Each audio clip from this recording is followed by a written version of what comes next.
So, welcome everyone to the Watford Short Film Festival online edition, home to dramas, documentaries, animations, and some local films as well. My name's James, otherwise known as the festival director, and with us today is Laura Gregory. How are you? Yeah, I'm good, thank you. How are you doing? Yeah, good, thank you. Let's talk a little bit about Grandad Lost in Translation then. Sure, yeah. Thank you for sharing the film with us. We really enjoyed it, and the programming team they loved it watching it. They were so excited when it came through that they're like, you need to see this, James. You need to watch this. So like we were like very excited to watch it and to share it with the people of Watford as well. What inspired you to make this film?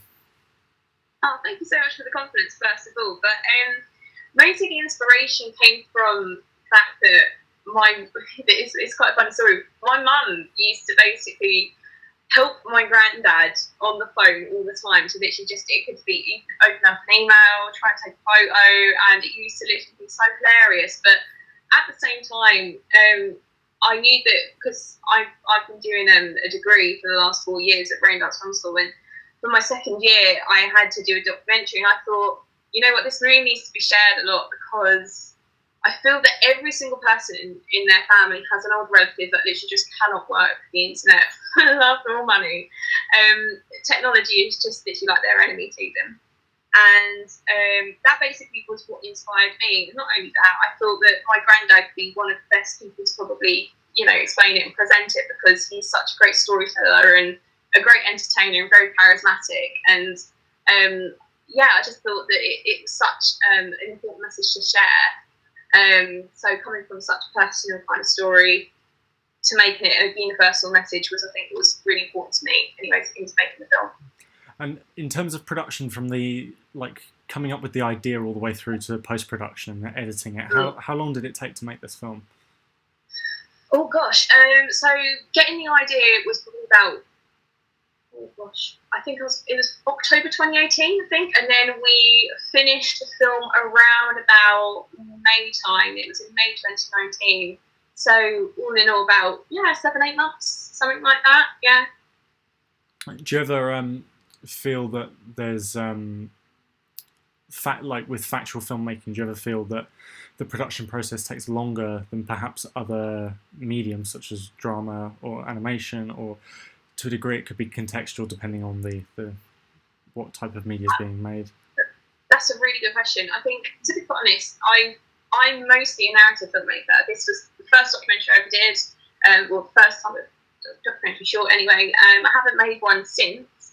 But to be quite honest with you, I think you are quite right in the fact that factual does take a longer time. I mean, at the time that I was doing it, it was quite an easy one to do in the sense of that it was, because it was a shorter film. Obviously, with documentaries that are feature films, obviously it's going to take a much longer time. But because it was a short film, I only filmed it in a day. We just went down to Grandad's and just shot it just in that day, and compiling, I guess, the bits to make sure that everything had the right message, and there was a through line within the documentary was a little bit harder to do instead of it being scripted.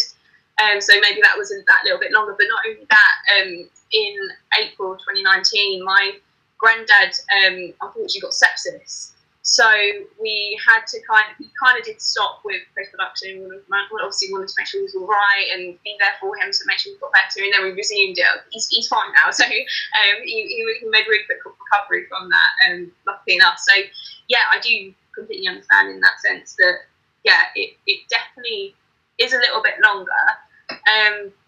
Having said that, I think the narratives that I do, it might be me that I'm probably the wrong person to ask, because the narratives that I have done beforehand have had a bit of VFX in them, and their post production has always been really quite long. So there's sound design, and I'm quite visual in that sense. So I might just be the wrong person, but I do see what you mean in the sense of that factual can definitely be a lot longer in the making. But we did it in quite good time, I think.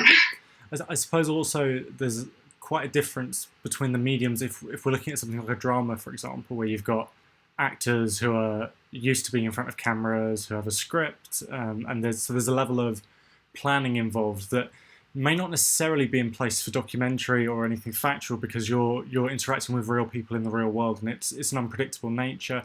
How do you, what advice would you give to making people feel comfortable in front of the camera, because it's quite an unnatural thing to have a camera pointed that close? Yeah, definitely. I mean, in my experience, I was really lucky because I was speaking to my granddad. You know, that was the essence of the film. So it didn't feel unnatural between me and granddad, kind of just talking about these things, because I made a point of, you know, wanting to be the one to ask the questions, because obviously, you know, I wanted to have that kind of intimate experience as well, with my granddad, and just basically have a chat with him, because that's what I wanted it to come across, you know, on the documentary as well. But I think also I was really lucky to have my granddad, who he just literally talks. That's what he does. He just talks all the time, and you know, he's got so many stories to tell, and he's such an entertainer, and he's so charismatic. He loves it. He does love the limelight, you know, and so I was very lucky in that. But I guess for advice, basically, I mean, from what I've learned as well is sometimes if you say to them that it's a rehearsal and you know you're just going to go through it and chat and you know just talk to them, and you know I usually try and get a conversation out of them first of all, and just you know say hi, how you doing, just really a bit of small talk, and then maybe go into something that they really like, you know, and you know, you can chat about that, and they might think, you know, they might go, oh yeah, I watched this film the other day. Oh yeah, how did you find it? Oh yeah, blah, blah, blah. And then you have like a really good chat, and then you press record so that they're a lot more comfortable, and they're like, right, I know you now. I don't mind sharing a few more answers, because the thing is that I definitely know if it was another person that was interviewing my granddad, he probably would have been a little bit more, I guess, limited in his answers, in the sense of that he probably would hold a couple of things back, I would have thought, and you know, whereas it's me, he doesn't mind speaking to people all the time.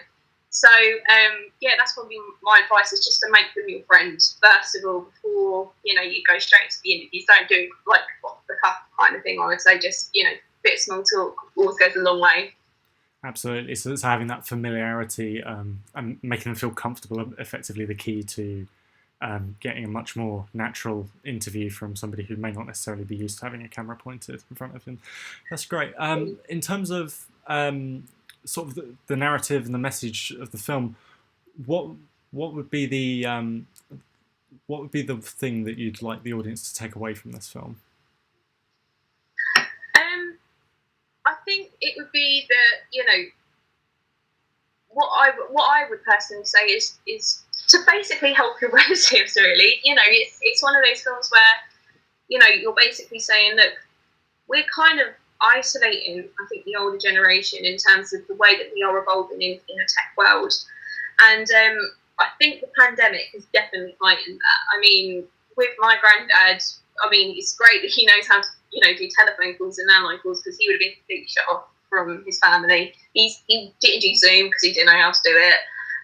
You know, and so many people are in that type of situation. I think that if there is one thing to take away from the film that I did, is that you know just to basically give your granddad and your grandma a ring, you know, and see if they need help, and you know with you know technological stuff, and you know doing small bits for them is going to go such a long way, you know, and you know because obviously we can't change technology companies to you know make it really inclusive for the older generation. I mean, just yourself, you can't do that, but I just hope that this film can give other people the feeling that you know that they can do it for you know they can help out you know their elder relatives and not make them feel so isolated, because that's kind of unfortunately the narrative that's coming out of lots of families at the moment who have elder relatives. So yeah, just that's what I would say anyway. It certainly comes across. Our audience at Watford have come from a variety of backgrounds with a variety of abilities. Some of them are regular filmmakers, some of them are students who are just learning the trade, and some of them have never made a film at all, and they are perhaps nervous to get started, or they're curious about getting involved as a hobby. For those people, what advice would you give to somebody making a film for the first time? Very good question. I would say to it doesn't really matter what. First of all, just coming from like a technical point of view, it doesn't matter what camera you have. You can literally shoot something on an iPhone, and that's it. And also, it doesn't have to be like you don't have to do a 20-minute short film. It could just be little snippets, like 1 minute, 2 minute videos of a really good story that's kind of planned, beginning, middle, and end, and it has something there, and then you can work from that. As soon as you can do 1 to 2 minutes, then try and push for 5. And that's basically what I would say. And I always think that the story is key whenever it comes to filmmaking. That is the crux of filmmaking. That is what filmmaking is all about, is storytelling. And it doesn't matter what story you're telling, it's got to be good. It doesn't have to be, as I said before, it doesn't have to be on a red camera, or it doesn't have to, even be on a Canon. It can literally just be on your iPhone, and if it's a good story, it will always come through. So plan your story well, make sure it's structured well, and make sure that you have a good message, or just something that will entertain your audience. And if it's something, and probably make it a little bit short as well, first of all, and then build up on the time as you go along. Thank you so much for your time today with the Q&A. Thank you for sharing your film with the people of Watford. The final question I've got for you is, what are you working on currently, and where can people see more of your work? Yeah, so where people can see a bit more of my work is actually at www.postbrickproductions.co.uk. That's our website. That's my production company, Postbrick Productions. We've been running for 4 years. We have a couple of narrative films as well. One of them has just gone on to Amazon Prime, if you do have it, which is called Fighter.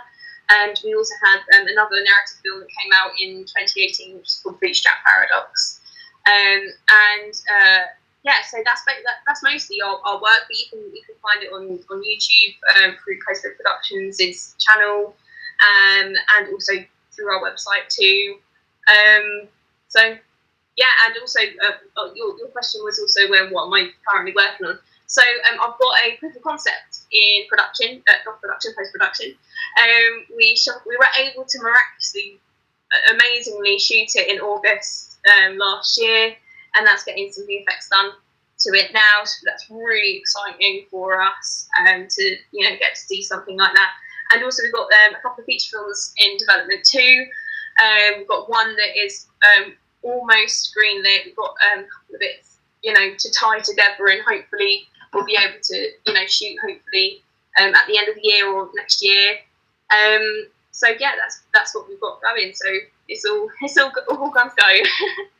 All very exciting stuff. You sound incredibly busy in the weeks and months to come. We hope to see some more of your films maybe at Watford in the future as well. But for now, thank you so much for your time. We really appreciate it. Thank you very much, James. All right. Thank you.